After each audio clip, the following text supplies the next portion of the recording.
All right. Good afternoon, everyone. As a reminder, at 1 p.m., there will be a briefing here by Ambassador Michael Imran Kanu, the permanent representative of Sierra Leone, who will be here as the president of the Security Council for the month of November. He will be briefing you on the program of work for November. It will be an in-person briefing only. You can follow on the webcast, but there will be no Zoom link for that briefing. And tomorrow, we will have guests from the World Food Program join us virtually to brief on Hurricane Melissa. WFP's country director for their multi-country Caribbean office, Brian Bogart, and WFP's country director in Cuba, Etienne Lambande, will brief on the impact of the hurricane and WFP's response and operations to support those affected. The Secretary General arrived in Doha a few hours ago. Tomorrow, he will open the second World Social Summit there. Today, he met with Sheikh Mohammed bin Abdulrahman bin Jassim Thani, Prime Minister and Minister for Foreign Affairs of the State of Qatar. During the meeting, the Secretary General thanked Qatar for hosting this landmark event. The Secretary General and the Prime Minister discussed several regional issues, including the situation in Gaza. He thanked the Prime Minister for his decisive engagement for personally facilitating the recent ceasefire and hostage release deal in Gaza. The Secretary General underlined the need to establish a political horizon towards a negotiated two-state solution. Also today, the Secretary General addressed via a video message the C40 World Mayor Summit, which is taking place in Rio de Janeiro in Brazil. He noted that 10 years after Paris, a new clean energy economy has emerged. The Secretary General pointed out that continuing to invest in fossil fuels is a dead end, but the task before us remains immense. He stressed that COP30 must mark the start of a decade of acceleration and deliver a clear plan to close the gaps on ambition, adaptation, and finance. The Secretary General stressed that local leadership will be the force that turns this plan to life. He noted that a decade ago, bold leadership gave us the Paris Agreement and the Sustainable Development Goals. Today, he added, we must summon that same courage and solidarity to make the clean energy revolution the engine of climate justice. Turning to Gaza, the Office for the Coordination of Humanitarian Affairs says that the ongoing scale-up of the aid response is already having a positive impact on people in all areas of the Strip. But much more is needed so that we can address the full scale of the needs and leave no one behind. This Saturday, the UN and our partners collected nearly 200 truckloads of essential supplies from Israeli crossings along the perimeter fence that encircles Gaza. Among the supplies were nearly 1,900 metric tons of different food supplies and wheat flour, and over 100 pallets of food boxes. The supplies also included over 1,000 pallets of mattresses, blankets, tents, tarpaulins, and winter clothes. And they included nearly 300 pallets full of hygiene kits, buckets, water containers, and jerry cans, 50 pallets of fortified cereals, and some 200 pallets of dignity kits, menstrual health kits, and midwifery supplies. On Sunday, based on initial data that's still partial, our teams collected nearly 1,000 pallets of blankets, tents, hygiene kits, water tanks, mats, winter clothes, tarpaulins, and jerry cans, alongside 1 truckload of animal fodder. All of this data is preliminary, and it covers the UN and our partners, but does not include bilateral donations at the commercial sector. Inside Gaza, the UN and our partners are currently supporting 17 bakeries in Gaza, 9 in the south and 8 in the north, which produce 150,000 bread bundles every day. That's as of Thursday. These bread bundles are distributed through more than 400 points across the Gaza Strip. We're also supporting 180 kitchens serving nearly 1,160,000 meals every day. This is as of Saturday, and all of this is in addition to the distribution of food parcels. On the nutrition front, we are currently supporting 133 treatment sites, including 20 in Gaza City, where famine was confirmed in August. We're also improving services that prevent malnutrition, including by providing blanket supplementary feeding. On Saturday and Sunday, our teams also delivered 1,000 tarpaulins and 2,500 blankets to people in need. Since the ceasefire, the UN Population Fund has supported an estimated 90,000 women and girls with reproductive health and hygiene items. This includes the distribution of medical equipment and supplies to 13 health facilities across the Strip, including incubators and surgery equipment. UNFPA has also distributed thousands of postpartum kits and dignity kits to women and girls. Meanwhile, renovation is ongoing in 4 schools. And over the past 3 days, the UN and our partners have supported the reopening of 5 temporary learning spaces in Gaza City. On Friday, the United Nations Satellite Center published a new comprehensive assessment indicating that some 81% of all structures in the Gaza Strip are damaged.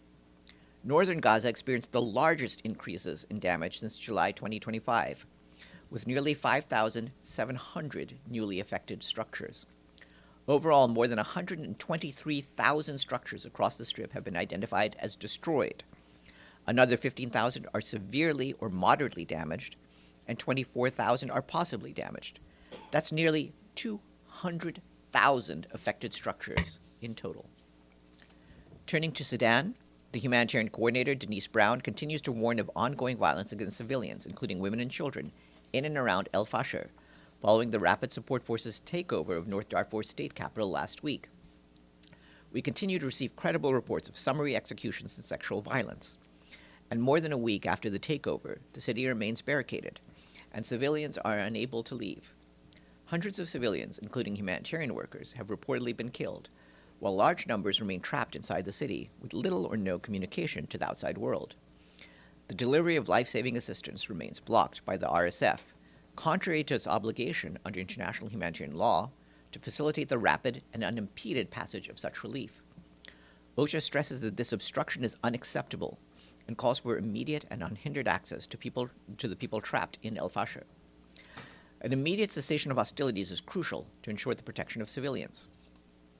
The International Organization for Migration reports that nearly 71,000 people have fled El Fasher and surrounding areas since October 26th, most towards the locality of Tawala, where camps are already overcrowded. Many new arrivals have reported witnessing or facing killings, abductions, and sexual violence along the way. Conditions in Tawala are dire. Families are living in the open or in makeshift shelters, food stocks are running out, and clean water is scarce.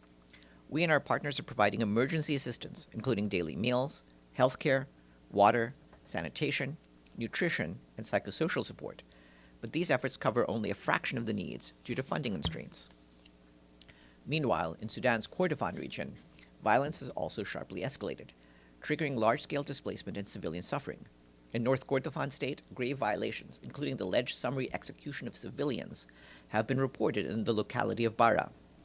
IOM reports that between October 26th and 31st, about 37,000 people were displaced from Bara, Umrawaba, and surrounding villages, many fleeing to Sheikh and West Nile state. Civilians face mounting insecurity, food shortages, and the destruction of basic infrastructure. In South Kordofan state, UNICEF said yesterday that at least 8 children were reportedly killed and 3 others injured after missile strikes hit displacement shelters last Friday. The reported strikes on these sites in the state capital, Kadugli, underscored the grave risks facing civilians. Continued fighting has displaced about 400 people from Abbasiyah and Dalami towns. Families are sheltering in makeshift locations with little access to food, water, or healthcare. Once again, OCHA calls for urgent, flexible funding to support the millions of people caught in Sudan's devastating conflict.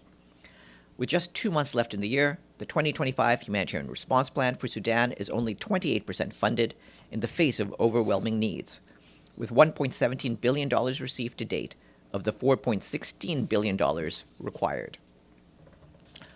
Over the weekend, we issued a statement on the Secretary General's deep concern at the situation in the United Republic of Tanzania following the general elections of the 29th of October, including reports of deaths and injuries during demonstrations. He deplores the loss of life and extends his condolences to the families of the victims. He underscores the critical importance of safeguarding fundamental rights, notably the right of peaceful assembly and to freedom of expression, including access to information. He calls for a thorough and impartial investigation into all allegations of excessive use of force. The full statement is online. Turning to Afghanistan, the UN and our humanitarian partners are closely monitoring the situation following reports of a 6.3 magnitude earthquake that hit near Mazar-e Sharif in Balkh province in the country's north last night. Initial reports estimate that 20 people have been killed and over 900 injured, with many homes reportedly destroyed. The UN is working with local and national disaster management authorities to assess the situation and coordinate the delivery of humanitarian assistance. Even prior to this earthquake, people in the region were already experiencing drought and limited basic services following the return of over 2 million people to Afghanistan this year, as well as chronic poverty. The UN continues to call for support to address humanitarian crisis in Afghanistan. Our appeal remains severely underfunded, with just over a third of the $2.4 billion humanitarian needs and response plan funded, leaving a gap of more than $1.5 billion. Over the weekend, you will have seen that we issued a statement in which the Secretary General said that he had spoken by telephone with the Prime Minister of Jamaica, Andrew Holness, to express his solidarity with the government and people of Jamaica as they deal with the devastation caused by Hurricane Melissa. The Secretary General emphasized that international support is crucial at this time and called for the mobilization of massive resources to deal with the loss and damage from the hurricane. Our humanitarian colleagues note that the Central Emergency Response Fund has released $4 million to scale up the response. The funds will focus on providing support in the areas of food, health, water, shelter, logistics, and sanitation and hygiene. The Office for the Coordination of Humanitarian Affairs says that logistics continue to pose major challenges with debris and destroyed roads blocking access to some affected areas. Assessments are continuing and OCHA is coordinating information management efforts. More members of a UN disaster assessment and coordination team arrived today, joining others who reached Jamaica yesterday. The World Food Programme, with support from local residents, is setting up a mobile storage unit on the grounds of a church in the town of Santa Cruz in St. Elizabeth Parish. The site will serve as a staging point for supplies moving to the west of the country. Turning to Cuba, the UN has finalized an emergency action plan focusing on the eastern part of the island, which was severely impacted by the hurricane. We will share with you more details on the plan tomorrow. In the meantime, we, along with our partners, continue to support the response.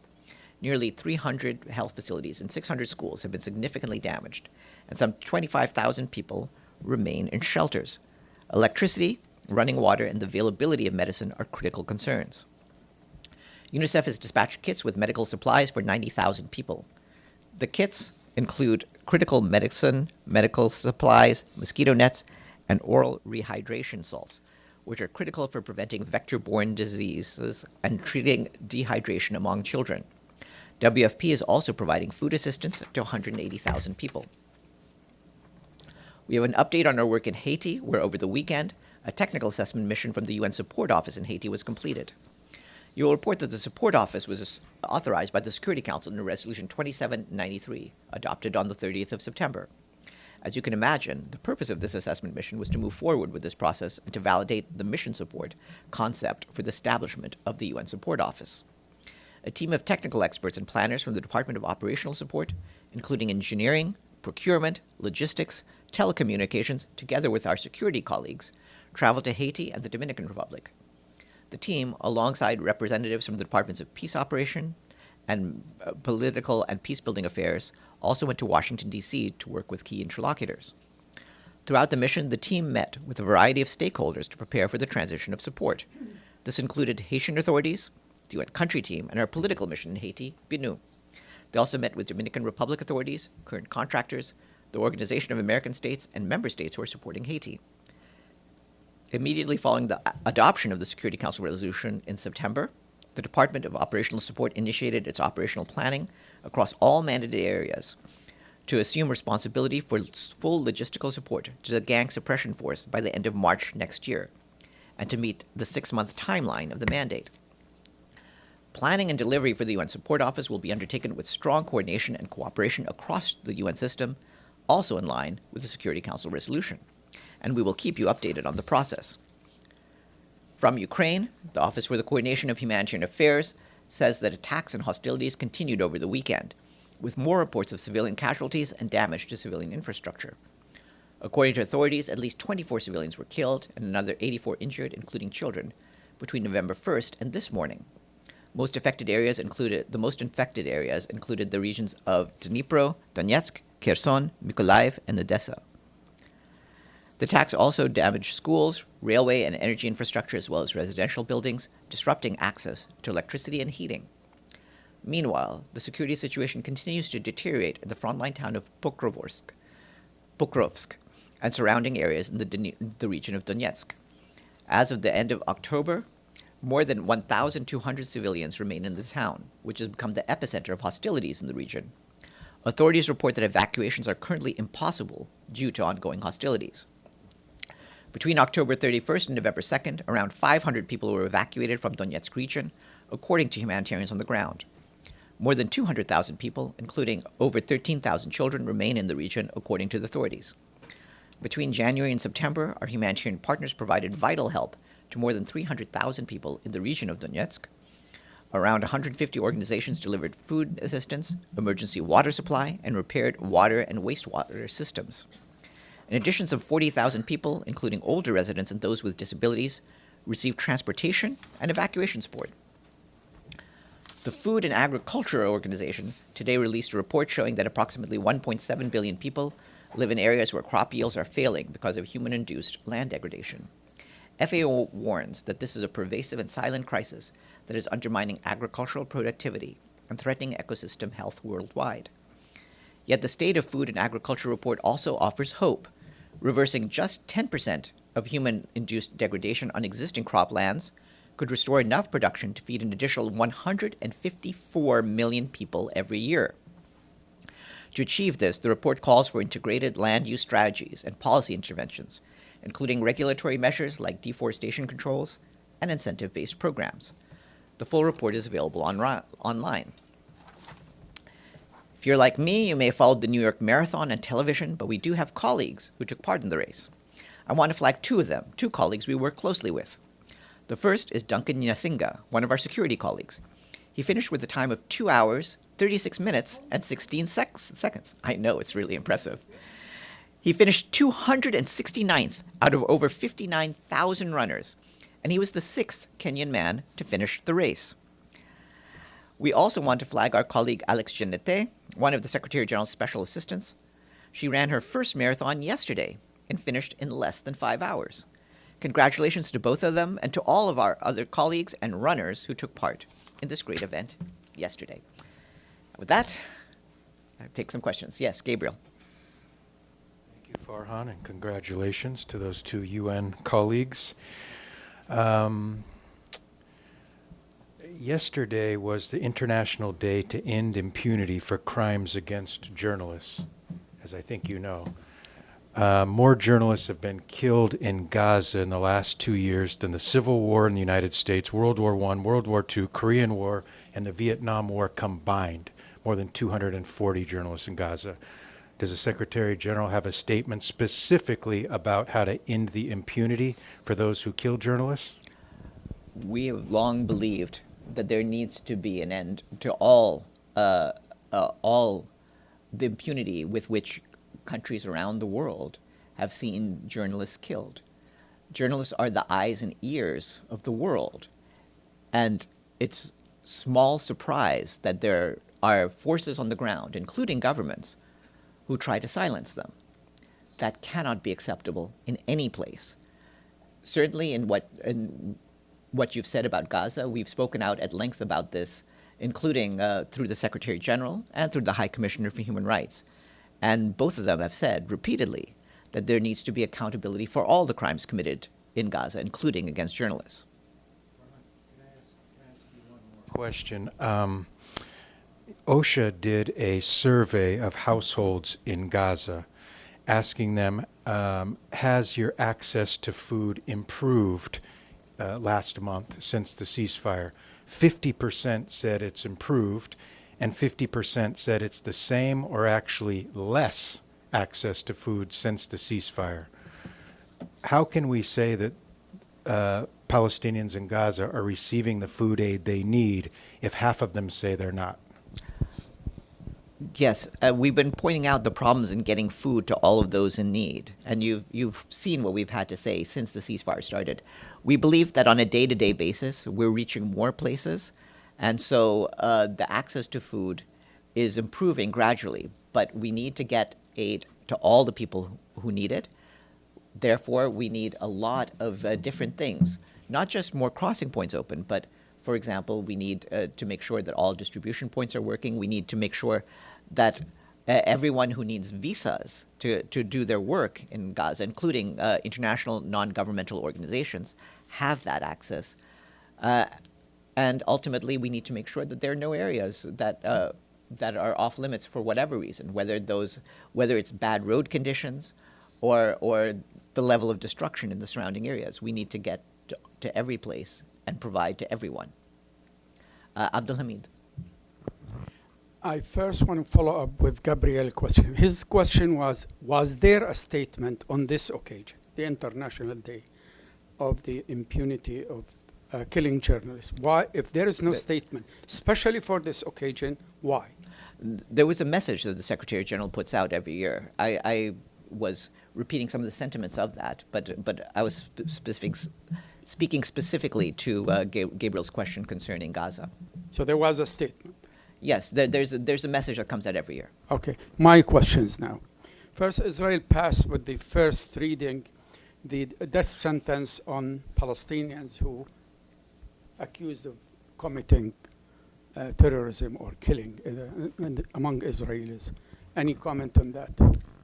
So what was the question again? Israelis now accepting the idea of death sentence against Palestinians.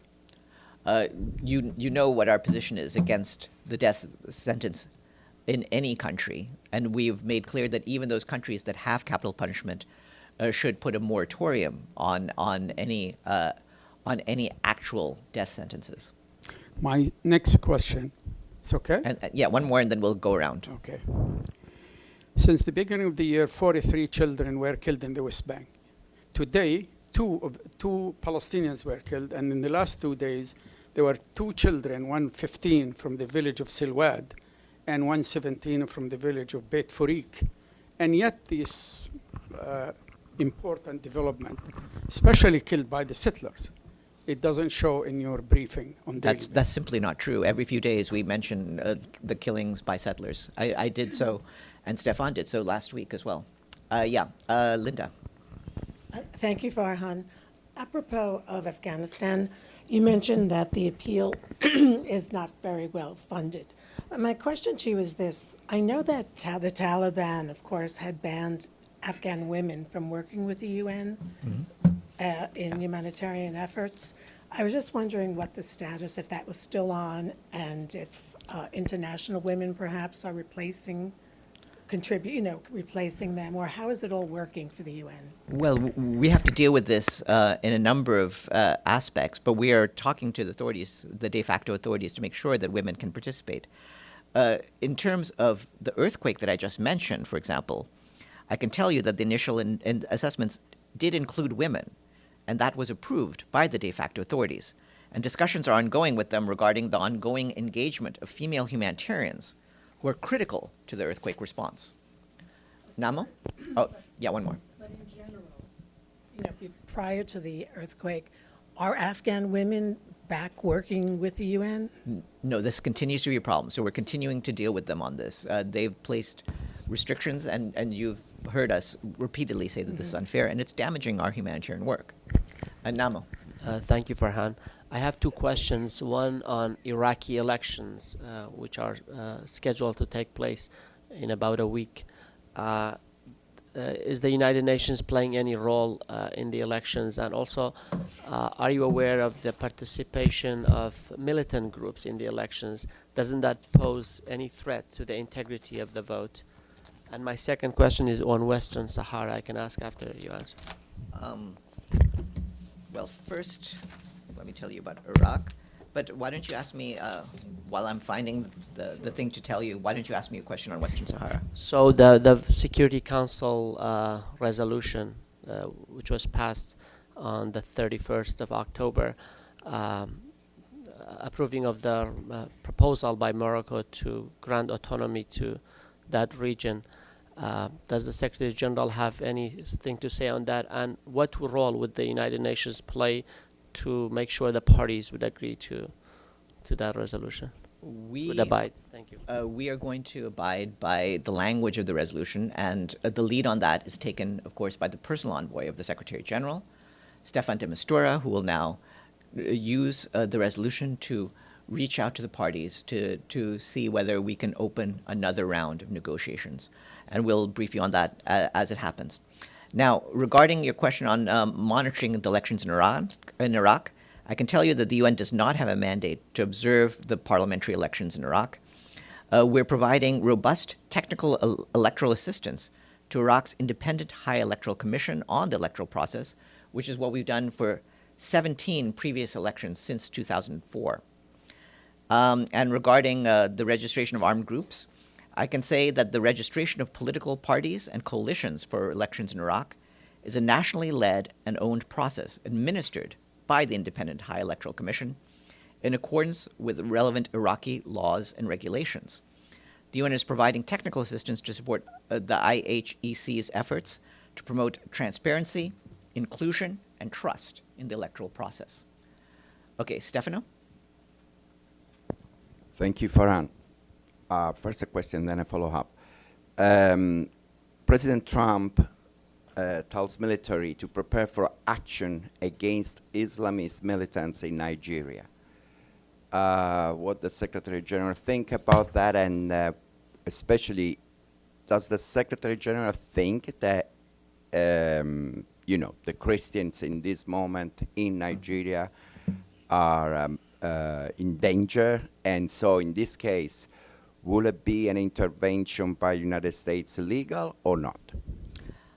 Our principal position on this is that member states must ensure that their actions are in accordance with international law, including the UN Charter, which specifically calls on all member states to refrain from the threat or use of force against the territorial integrity of any state or in any other manner inconsistent with the purposes of the United Nations. Regarding the claims about religiously based violence in Nigeria, what I can say is, tragically, Nigerians of all faiths have suffered the scourge of terrorism and violent extremism. We stand ready to continue to support Nigeria's efforts to address the root causes of violence and protect human rights. Okay. And then on a follow-up on the question before on West Sahara, I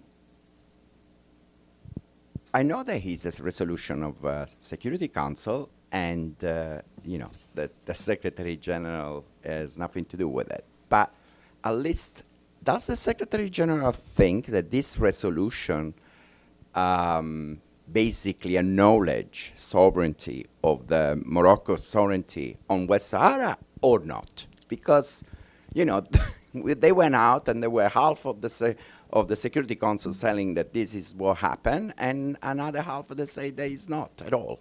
We would refer you to the language of the resolution itself, But which, can you help which us? has certain elements of nuance, and I don't want to describe Well, it in a but way that would at be least for the inaccurate. Secretary General, we want to know what he read it. He read the resolution. So does he think this is an Of course, he read acknowledgement? the resolution. Yes, Pam. Thank you, Farhan.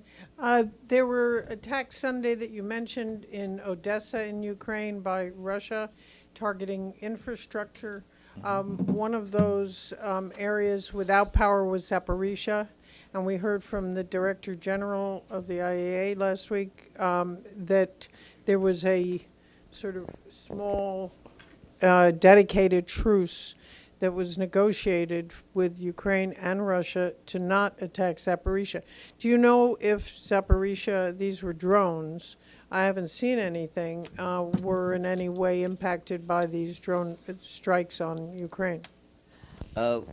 Basically, the areas I can tell you that were affected were Dnipro, Donetsk, Kherson, Mykolaiv, and Odessa. Zaporizhia was not included in that. Prosper.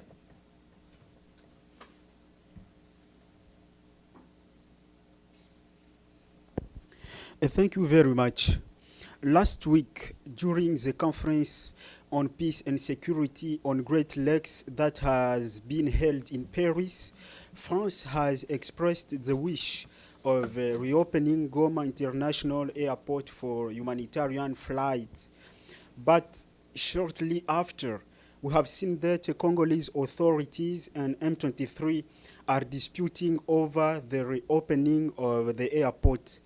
Each other is claiming that he has the authority about the reopening of that infrastructure. What is the UN comment about this dispute? Our comment is that we want the parties on the ground to resolve the matter in such a way that the airport can be used and can be open, and that humanitarian activity can be carried out in the region unimpeded. Have a good afternoon, everyone.